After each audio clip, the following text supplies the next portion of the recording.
Baik, kita lanjutkan kitab Takrirat As-Sadidah sampai halaman 284. Qala al-musannif rahimahullahu taala wa nafa'anallahu bihi wa bi'ulumihi fid dharaini amin. As-salisah, yang ketiga dari salat-salat sunnah yang kemarin sudah kita bahas secara umum, kemudian secara rinci salat duha, salat witir. Nah, sekarang yang ketiga salat ar-rawatib, salat rawatib. Wa tusamma ar-raghaib, dan disebut juga dengan nama salat raghaib. Wa hiya qabliyatul maktubati wa ba'diyatuha. Dan dia yakni salat rawatib ini ada salat qabliyah ya, sebelum salat-salat fardu, dan yang kedua setelah salat-salat fardu. Wantang qasimu ila qismain, dan salat rawatib ini terbagi menjadi dua bahagian. Al-ula, al-awwal muakkadah.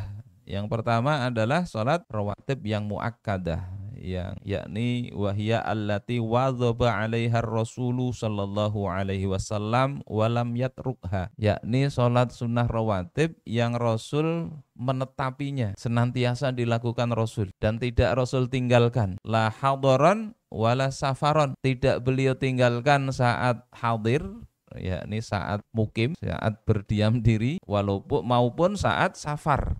Dalam perjalanan beliau tetap sholat sunnah rawatib. Hingga misalnya ada jamak qashar, itu tetap sunnah rawatib sebetulnya tetap dianjurkan. Misalnya setelah sholat duhur di jamak qashar dengan asar, maka setelah itu baru sholat ba'diyah duhur, qobliyah, asar. Setelah itu tetap disunahkan. Meskipun kadang namanya sudah mengambil keringanan, yang sunnah tidak dikerjakan juga, tapi tetap disunahkan. Wahiyya asyrah, ya, sholat yang muakkad, ya, sholat rawatib muakkad ini ada 10 rakaat. Kalau sholat sehari semalam 17 rakaat tambah 10 jadi 27. Apa saja itu? Rakaatani qabla subhi. Yang pertama adalah 2 rakaat sebelum subuh. Wahia afdaluha, dan ini adalah sholat rawatib paling afdal, lebih baik daripada dunia dan isinya. 2 rakaat sholat subuh. Jelas subuh cuma ada sholat sebelumnya aja, sebelum subuh 2 rakaat. Jadi kalau niatnya pakai lafadz bisa usolli rokaatai, usolli sunnatar rokaatai, sudah sengaja aku sholat sunnah 2 rakaat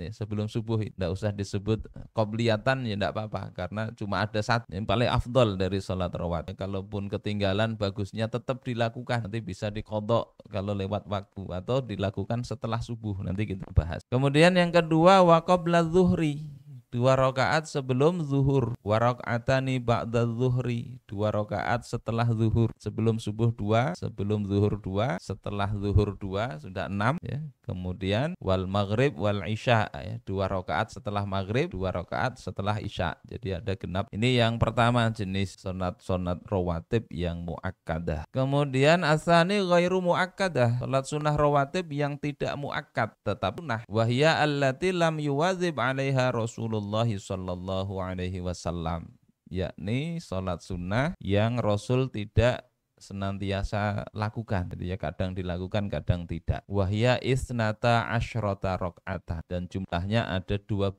rakaat, yang muakkad 10 rakaat. Yakni rok'atani ukhrayani qabla zuhri wa ba'daha, 2 rakaat yang lain sebelum zuhur dan setelah zuhur. Jadi sebelum zuhur itu bisa 4 rakaat.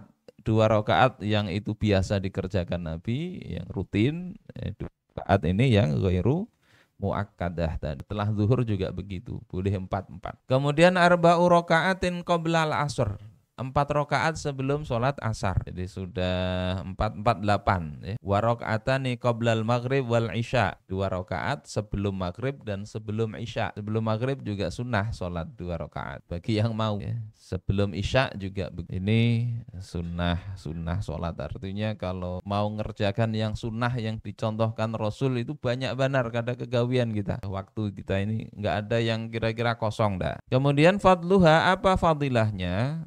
Waroda fiha al-kathiru minal ahadi, terdapat banyak hadis tentang sholat sunnah rawatib. Minha, diantaranya maqalahun nabiyyu sallallahu alaihi wasallam lilladzi sa'alahu murafaqatahu fil jannah. Di antaranya adalah apa yang Rasulullah sabdakan terkait orang yang ingin menjadi temannya Nabi di surga kelak. Ada sahabat, permintaannya tidak macam-macam, ingin jadi teman engkau. Dan namanya cinta itu dekat dengan yang dicintai, ini ingin dekat. Harta enggak pengen. Jadi ketika ada orang cinta, kadang enggak lebih enak tinggal di gubuk asar bersamamu katanya. Di gubuk enggak apa-apa, tapi kalau duitnya banyak ya enggak apa-apa. Maka Nabi SAW ketika ada sahabat ingin bersama beliau, jadi teman beliau di surga, beliau katakan, fa'inni ala nafsika bikathrotis sujud. Bantu aku, ya, bantu aku untuk menolong diri engkau ini supaya jadi temanku di surga nanti dengan memperbanyak sujud. Perbanyak sujud artinya banyaki sholat, bukan hanya sujud semata. Ini hadis riwayat Imam Muslim dalam Sahih Muslim. Wal muradu bi kathratis sujud kathratun nawafil. Yang dimaksud dengan banyak sujud itu adalah banyak sholat sunnah. Kemudian faedahnya apa? Ini tadi fadilahnya ya. Sementara faedah atau keuntungan dari sholat sunnah. Yang pertama adalah annaha jawabiru lil faraid. Sholat sunnah itu menjadi jawabir, itu menjadi tambal, menjadi obat, menjadi penutup dari sholat fardu. Fatajburul khalala wan naqsa alladzi yaqa'u fil faraid. Maka sholat sunnah itu menambal adanya celah atau cacat dan kekurangan yang terjadi di dalam sholat fardu. Ibarat kain ada robek, ada misalnya sholat agak ada kurang-kurangnya, maka bisa ditambal dengan sholat sunnah. Yang namanya menambal itu tidak bisa mengganti. Makanya sepakat 4 imam mazhab dan mayoritas ulama kalau sholat fardu ya ketinggalan ya diqodho, tidak bisa diganti dengan sholat sunnah. Kan sholat sunnah menambal, iya menambal. Namanya menambal itu harus ada yang ditambal. Tidak kemudian menambal itu artinya tidak ada yang ditambal, gimana nambal? Itu mau olah bahasa, malah bahasa. Tambalakan celana, mana celananya? Kadada. Ini kainnya tambalan ya. Itu artinya mau olah bahasa. Sementara sholat fardu diganti dengan sholat fardu. Walaupun ada mazhab Zahiri itu yang mengatakan tidak diganti, cukup sholat. Ini yang pertama, tambal. Kita kurang-kurang sholat fardu, kurang bagus, tambal. Kemudian yang kedua, yanalu bihal musolli mahabbatallah. Seorang musolli itu akan mendapatkan dengan sholat sunnah itu mahabbah, cintaan dari Allah Ta'ala. Fafil hadithi wala yazalu abdi yataqarrabu ilayya bin nawafili hatta uhibbahu. Riwayat Imam Bukhari di dalam kitab Ar-Riqaq bab at-tawadu. Dalam hadis Rasulullah SAW mengatakan, ini dalam hadis qudsi ya, senantiasa hambaku itu mendekatkan diri kepadaku dengan sholat sunnah hingga aku mencintai. Telah sebelumnya itu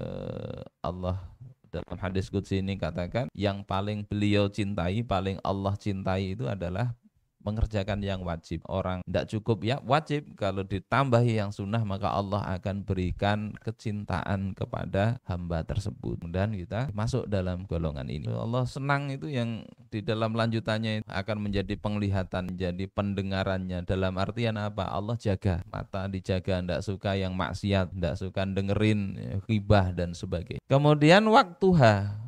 Kapan waktunya? Sholat rawatib ini ada waktunya. Kemarin kan kita bahas sholat itu ada yang waktu. Yang kedua ada sholat sebabnya ada. Yang ketiga yang mutlak. Rawatib ini yang ada waktu. Al-qabliyatu ka waqtil faridah. Wa yadkhulu waqtuha bidukhuli waqtil faridah. Sholat sunnah qabliyah itu waktunya sama seperti waktu sholat wajib ya. Sehingga masuk waktunya itu dengan masuknya sholat wajib. Wa yakhruju bi khurujihi. Dan keluar waktunya itu dengan keluarnya waktu sholat wajib tersebut. Misalnya zuhur, masuk zuhur jam berapa? 12 lewat 10 menit. Sekarang ini 12.10 menit. Masuk asar masuk jam 15.30. Berarti waktu sholat qobliyah itu yang mulai jam 12.10 sampai 15.30.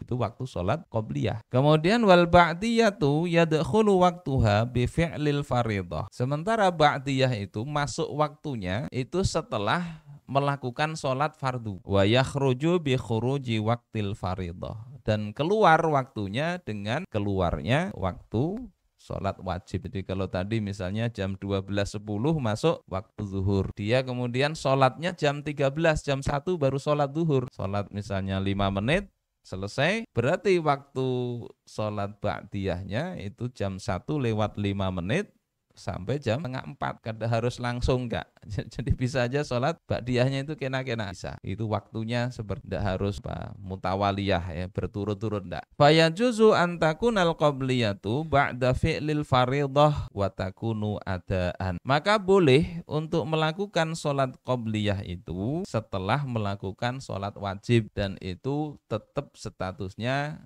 sebagai sholat ada. Misalnya kok sudah ke musola, sudah azan, sudah qomat misalnya. Kalau sudah qomat ya nggak usah sholat qobliyah lagi, sholat zuhur aja. Apalagi telat sudah, imam sudah ruku, masih qobliyah. Untuk menjaga kan ini muakkadah, enggak begitu. Ya sudah sholat wajib aja, sholat zuhur. Setelah sholat zuhur itu masih waktu sholat qobliyah dan ba'diyah, sehingga sholat qobliyah itu boleh dilakukan setelah zuhur. Dan asal masuk waktu zuhur itu masih statusnya adaan, bukan qodoan. Kecuali nanti masuk sholat asar, setelah asar baru mau qobliyah zuhur, itu statusnya qodo. Tapi kalau masih dalam waktu tadi, dalam waktu zuhur itu masih adaan. Bisa juga dibaca keterangannya sama di dalam kitab Al-Mu'tamad fil fiqh syafi'i. Waktu qobliyah itu panjang waktu sholat, enggak ya enggak pas kalau kita lihat ada misalnya tadi yang paling afdol sholat sunnah itu qobliyah subuh gitu. Akhirnya orang sudah berjamaah dia bela-belain sholat qobliyah subuh, akhirnya enggak dapat jamaah. Enggak pas. Kalau enggak tahu ya nanti enggak usah diulang. Artinya setelah subuh nanti baru pulang ke rumah, kalau malu di situ pulang ke rumah sholat qobliyah masih bisa, asal belum syuruk. Kalau sudah syuruk setelah matahari terbit itu ya statusnya boleh masih mengkodok sholat qobliyah, insyaallah. Ini kalau qobliyah ya, jadi boleh dilakukan sebelumnya, itu lebih afdol. Kalau di Al-Mu'tamad dikatakan lebih afdol sebelumnya, setelahnya boleh. Tapi kalau ba'diyah di sini wala yajuzu an takunal ba'diyatu qabla fi'lil fardhah, enggak boleh sholat ba'diyah zuhur itu sebelum sholat zuhur. Kadang-kadang dibalik, mana ba'diyah dulu lah, nanti setelah zuhur mau langsung pelencing pergi. Enggak ya, ba'diyah zuhur itu waktunya mulai setelah zuhur. Ba'diyah maghrib ya setelah sholat maghrib. Nah di sini ada catatan kaki, bal yajuzu intar romli ayanwi al qabliyah wal ba'diyah bi ihramin wahidin. Bahkan menurut Imam Syamsuddin ar-Romli itu dibolehkan sholat qabliyah dan ba'diyah itu dengan satu kali takbiratul ihram, langsung 4 rakaat misalnya qabliyah ba'diyah dengan satu kali salam. Jika menurut Imam Syamsuddin ar-Romli diboleh, asal qobliyah zuhur dengan ba'diyah zuhur, bukan qobliyah ba'diyah zuhur dengan qobliyah asar digabung, tidak boleh. Nah seperti itu insyaallah. Mudah-mudahan kita bisa amalkan, kan lapang. Nabi itu pernah sholat ba'diyah zuhur itu setelah asar. Setelah asar baru sholat ba'diyah zuhur, statusnya mengkodok kalau itu di luar waktu. Kemudian masailu fi baqiyatin nawafil, berbagai macam problem atau persoalan